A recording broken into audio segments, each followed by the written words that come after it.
Ngayong araw ay magpaparehistro tayo ng motor at sa video ito ay pagkakasyahin natin ng isa't kalahating minuto lahat-lahat ng process, magkano ang gastusin at anong makakailangan.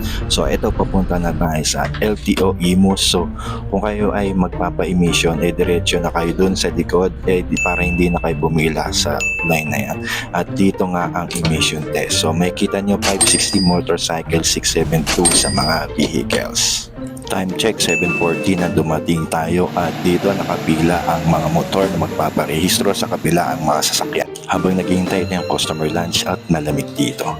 Time check 8 AM. So habang naghihintay, tinignan ko na rin kung may plastic card ng lisensya ko dahil nakapapil pa rin tayo. At sa wakas, plastic card na rin ang lisensya natin. Ito ang tinatawag na 2 birds hitting in 1 stone, o diba?